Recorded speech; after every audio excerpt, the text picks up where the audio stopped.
Guys, I'm now joined by my longtime friend and teammate, Darryl Christian. And Darryl, first off, how are you, buddy? I'm great today. How are you? I had a good breakfast, but Okay, I'm well, doing well.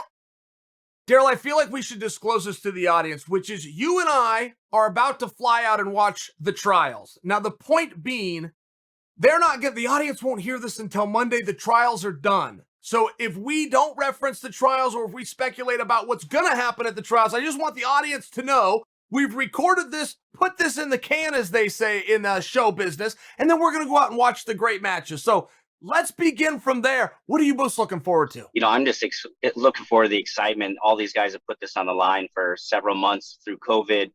Some of the time it's been years, and it's going to be fun to see these guys light it up out there, and then see some guys crack and see some guys really push through and get atop of that podium. The last chance qualifier in some ways broke my heart, and I'll tell you why. Let's not talk about who made it, Darryl. Let's talk about who didn't. When you see a guy like Mark Hall, a 3-time age group world champion, a 2-time Division I champion, and the competition is so fierce that Mark Hall is not in it. I mean, I think that's when you can start to appreciate the sacrifice, the low amount of reward, the huge amount of risk that these athletes start to take on. And I could juxtapose my bad feeling about the guys like what I'll reference of Mark Hall with a positive, which is that Jake Clark did make it. What do you think of that? I still can't even believe that. That guy is the fountain of youth.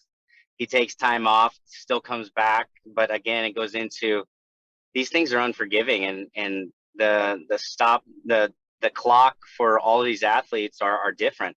Some people peak early, and some people have the opportunity, just like what we saw with Oscar Wood in 2004, where he came out of the woodwork and made the Olympic team. He didn't even qualify the weight class, and the guy he beat the biggest group of studs in the world to date before the Olympics. So there's so many things that happened these trials, the qualifiers, and then with even Jake Clark, who knows? I mean, he's a wild card that I don't think too many people want to mess around with. Yeah, and Darryl, it's funny you say that because one thing that I would predict we'll have is something unpredictable. And what I mean by that is it seems like every year, whether it's a Garrett Lowney or a Jake Deichler, or you referenced Oscar Woods, somebody comes out of nowhere and doesn't just make a splash, they make the team. Yeah.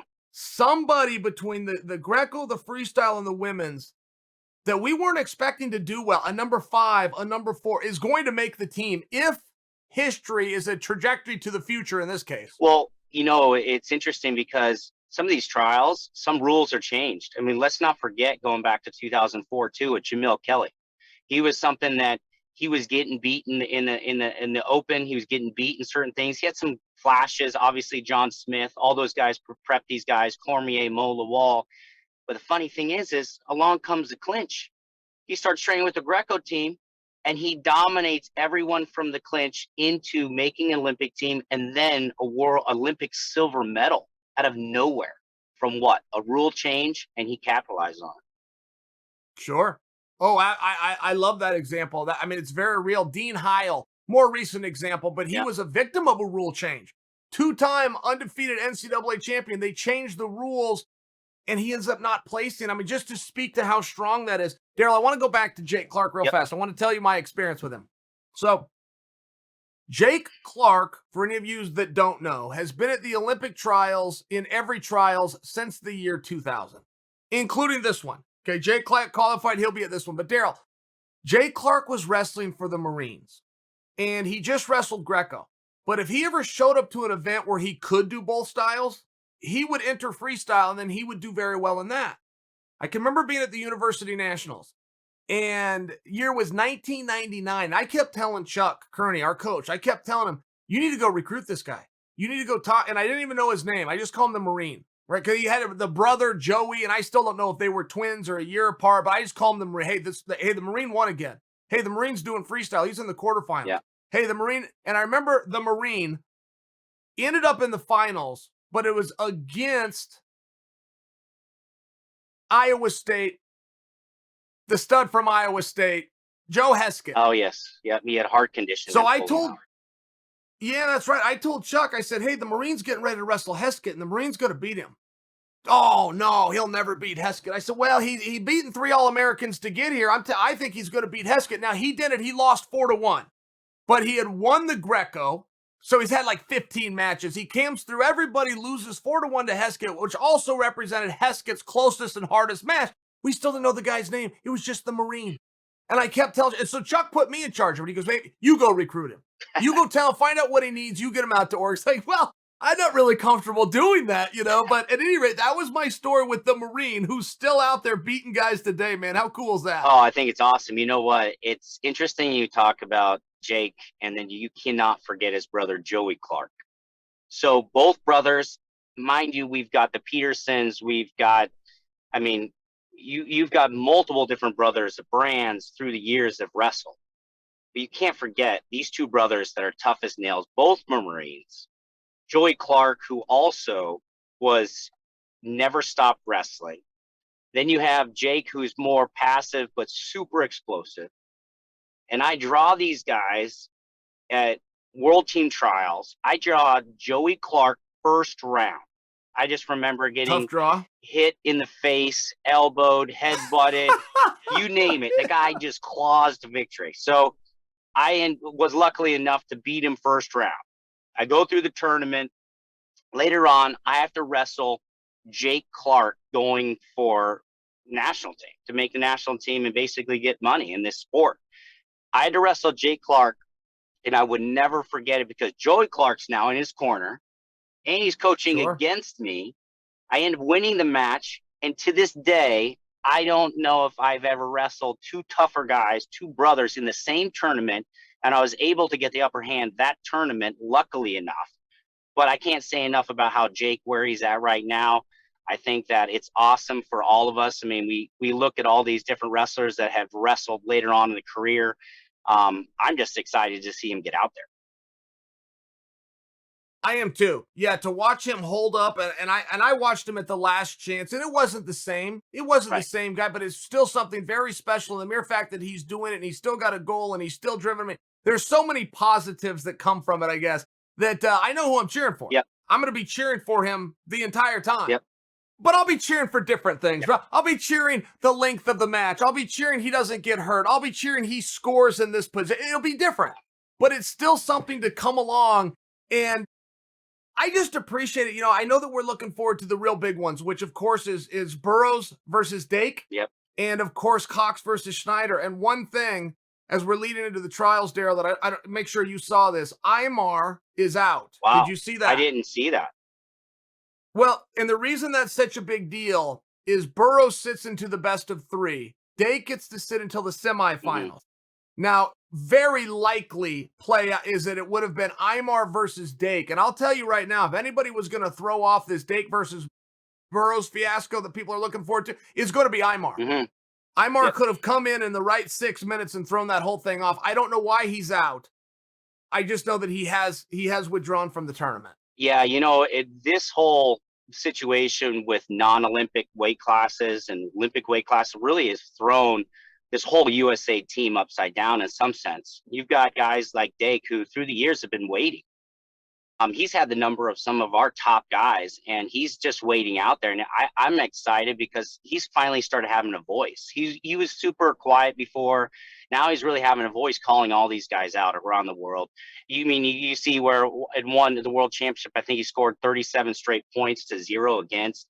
He won another world title, then dropped back down. He made some adjustments with his functional patterns. The guy is looking like he is a tank now.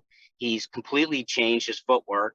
He's attacking the upper body. And that's one thing, we talk about these guys doing freestyle and Greco, but Dake is an all-comer too.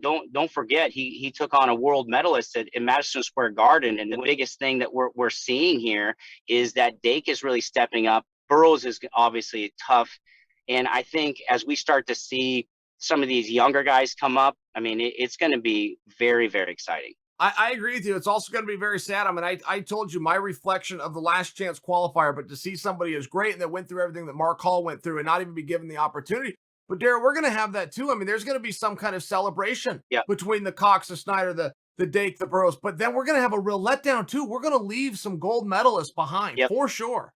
We are going to leave gold medals behind. I had a conversation yesterday, Darryl, totally unrelated, talking with Dennis Bermudez. He's got a little show kind of doing what you and I are doing now. Yep. He brings on RBY. Wow. Now, he brought him on because I had just said I'm half pissed off at RBY, and I was explaining why, and my reasoning was this. RBY qualifies for the trials by winning the NCAA, and in the very first interview he does, he says, I won't be at the trials, I don't have a weight class.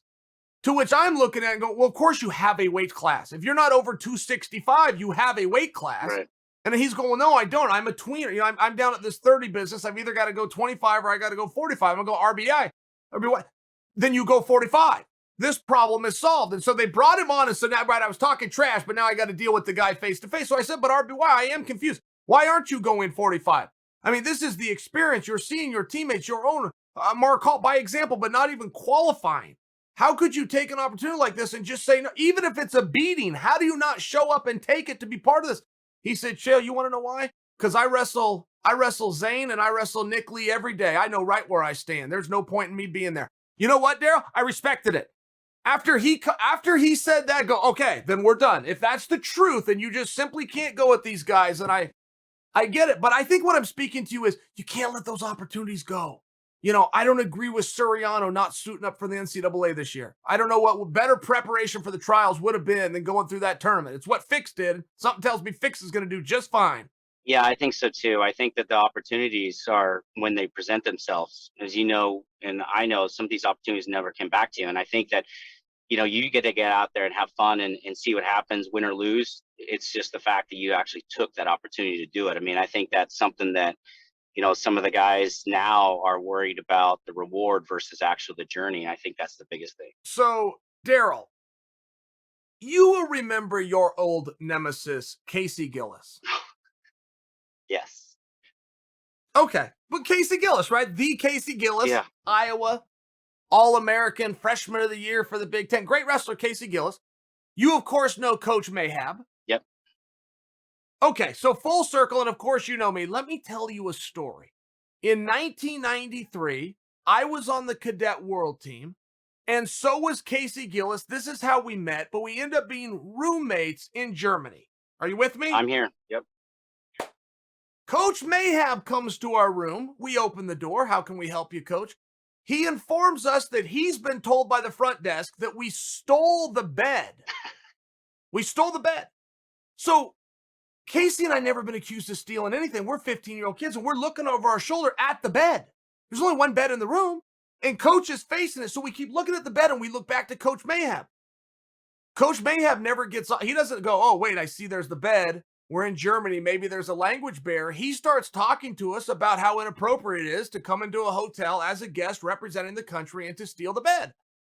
So Casey and I, we just keep looking at the bed and looking, but we never get resolution. The bed's right there. Not to mention, where would have we taken it? Right. We don't like have a car here, or like, what would have we done with the bed? How would have we got it out of the room? Put it in the elevator and we go down. We walk past the lobby and we sell it to some guy we met on the internet, which, by the way, didn't exist in 1993. My dad happened to be there. Oh, wow. So my father had to go to the front desk and buy the bed.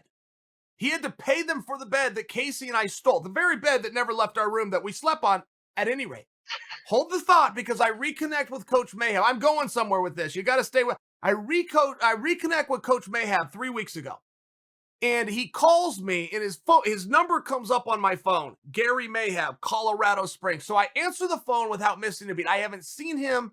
Is that 27 years? Haven't seen or talked to him. I answer the phone and I go, look who comes crawling back, begging me to forgive you for accusing me of stealing the bed. And guess what Coach Mayhab says? What? He remembered exactly what I was talking about. He remembered it was me and Gillis. He remembered that it was Germany. And he says, well, Chael, I know that there's been a lot of time since then. And I think you and Casey have probably both grown up and matured. It's like, no. We didn't steal the bed. Well, you know, it was a long time ago and you were kids and your first time on the road and, you know, some bad decisions happened. It's like, whoa, Coach, 27. Do you think I stole this bed? Like, how do I get from what happened to you accepting that we didn't take the bed? We didn't take that bed, Darryl. Hey, that's tough to sleep at night if you don't have a bed with you. But hey, if you did, Did you have a big suitcase at least? Exactly. What would have we slept on if we took our own bed? You sound like you think we took. Do you think we took the bed? Well, maybe. Where would have we taken the bed? We were 15 in a foreign land. Where would have this bed gone? And you know what? I got the right to take the bed now because my father bought it. Apparently, we own the bed. Well, did I mean, he might want to send you a card or something, say apologies, like at least a Christmas card. Say, hey, I just want to say, I don't want to, it was hard for me to talk about, but at least here's a card to say I'm sorry. And my dad, by the way, was on the side of Coach Mayhap. Like I was going, hey, What? Dad, I really appreciate you getting us out of that, but we didn't take the bed. My dad's like, well, when we get home, it's probably best to not mention this to your mom. And, I think we worked through it here. I said, wait a minute. We didn't take the bed is right there in the room. All the covers, all the pillows. No one's even touched the bed. There's a misunderstanding somewhere. My dad, Coach Mayhap, and now it sounds like you all think we took. Hey, you might want to reconnect I'm with gonna have to Gillis. get Gillis on. You might want I'm to gonna have connect get with Casey Gillis. Gillis He to might come have on. it at his house in Iowa somewhere. I wonder what he's doing, by the way. I should track Gillis down. I wonder if he's still involved with wrestling. You ever hear anything from him? No, but I would actually call him up and say, hey, where's that bed? Who is that Boise State guy, Darryl? You used to wrestle him. Quizzle. Larry Quizzle. Larry Quizzle, I remember. Yep. Where's Quizzle these days? I don't know. He got the Gongorian Award. I just remember we went out there, and that was one of the big wins for me. I think I majored him there, but then I had Sean. I was more scared of Sean Morgan throwing a shoe at me, and when I woke him up with Dusty Roberts accidentally than actual Quizzle at that time, because Morgan is scary. The nicest guy. But where'd Quizzle get the Gongorian Award? At the Midlands? No, he basically had all the pins at NC2A championship. He had the pins, and then the next year, Jorgensen got it. Okay. Quizzle finished second, correct? He lost to TJ Williams. Is that right? In the final. He's a big pinner for some reason. He turned it around. Yeah, he did a great job for Boise State. That was the back then when they had like Burton, and they had all those guys there. They had Kirk White, who he was there, and he gave people fits too, especially talking about the Nationals and Opens. He was like 2-1 or 1-0 against Joe Williams in the Opens. I mean, we've got some great things going back to these trials. I mean, we've got the Greco guys coming back out there, going to really, Schultz, and you got Kuhn that, is going to be a fun match. These guys come from college, getting back into it. I think, we're hitting at the right time. And if people like the NC2A championship, this Olympic trials are going to blow them away. I fully agree with you. And I got to tell you, talking about Kirk White, just to go back to that, but Kirk ended his career 5 wins, 1 loss against Donnie Pritzloff. So I bring that to you. Yeah, Kirk White had some major wins, and even on a bad day, Kirk was a 1-0, 2-0 problem for Jordan Burroughs. And that was a year that Kirk didn't even wrestle and just showed up in time to make weight and enter a tournament. And he was problems even for those guys. Kirk was so strong, and he really believed in himself. When I watched Kirk, I never saw like some special technique there, but he thought there was. He thought like he had this real confidence, and he was real basic, but he was never going to give you the match. You were going to have to take it from him. He was one of those guys that knew how to compete, man. I got a lot of respect for Kirk White. Yeah, he's somebody that held position. I think that's the difference is most of the athletes now, they're moving around so much. They've got great things. They scramble. But guys like Kirk White never broke position. So it was really hard to get it on him if he didn't overreach. He was always in your face, and he took advantage of every little point he could. All right, so Darryl, again, by the time the audience hears this, the trials are going to be over. You and I are part of a mentorship program, along with about 30 other just wonderful, wonderful people. But we're going to try to help guide and mentor. We're going to get attached to one of the Olympians. We're going to work with a group. And as you're doing that, Darryl, and as somebody who went through this, and not only Olympic processes yourself, but world processes yourself, and even NCAA processes, looking back and knowing what you know now, what is one of the keys that you help or hope to impart onto whoever it is you're mentoring? Talking to these athletes is just, not holding back.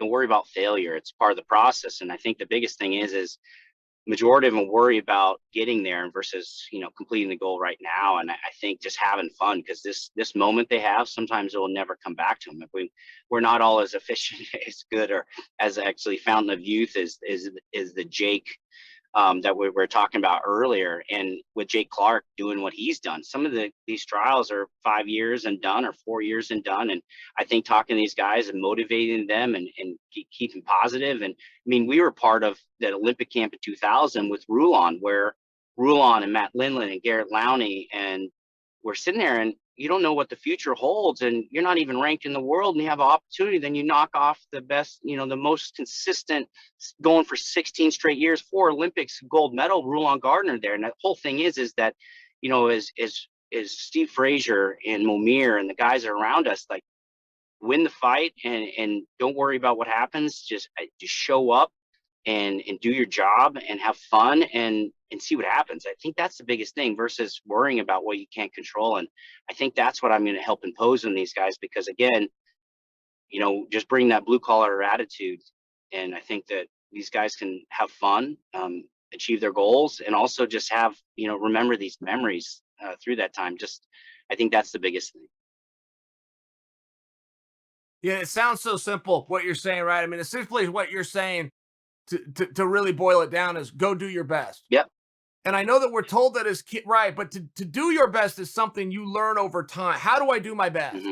And I will tell you, Darryl, the bigger regrets that I have athletically, and I have more regrets than I have positives. I just seem to, my way my mind works, I remember the bad stuff. But it did come down to, I did not bring my skills. I was intimidated, or I had wrestled the guy before and this was a rematch and I kind of knew.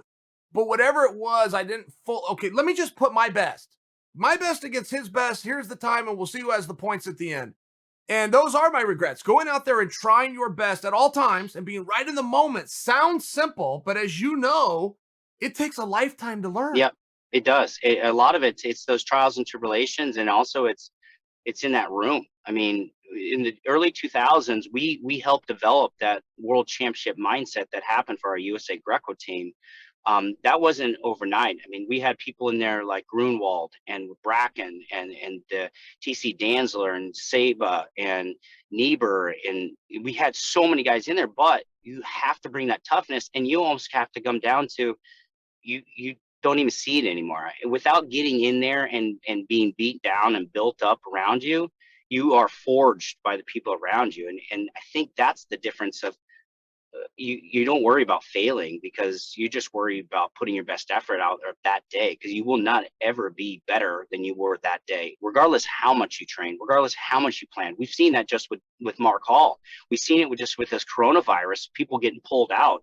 The fact that like these guys coming out with ACL injuries, we've seen it across the board. But you are only as good as you are that day. But when you get there, having that mindset, or whoever you're competing against, there's always an opportunity. And that's the thing that forges a tough room. That's the coaching mindset of, you can't control it, and you got to just push through it. And failure let it fuel you, not deter you. Sure. Darryl, that's beautiful. And I would be remiss if I did not ask you, you're one of the guys working with George St Pierre. George St Pierre, greatest to have ever done it. Do you have inside scoop? Is he coming back? Is he still interested in coming back? Or when Khabib left, did that end the chapter of the great St Pierre? With my relationship with him, helping with technical stuff, I think it goes there. I think the biggest thing that I can do as a fan, because I mean, just like you, we're fans. I think that when he stopped and he retired, that was it. I think he's done enough. And again, his fighting thing, for me, is fighting is something he didn't like doing. He just was good at it. And with the Khabib is so good at where he's at. I think it's really hard I think he's done. I don't think he ever has to prove anything else. He's broken himself probably multiple times. He's won multiple hearts, multiple minds, and the medals and the belts and the money and everything. And now he can just do his thing and work out just for fun. I think he's no longer around. Yep, I got you. I'm getting that same sense, but I know he's in the room. I know he's asking you a lot of questions. I know he's still working hard. Maybe he just loves it, I guess. Only time will tell. Darryl, anything else you want to get off your chest? No, but I always like the way you dress. Thanks, Chael, for those. Well, I appreciate that. I will be looking forward to the trials. I will see you in Texas. Sounds good. Take care.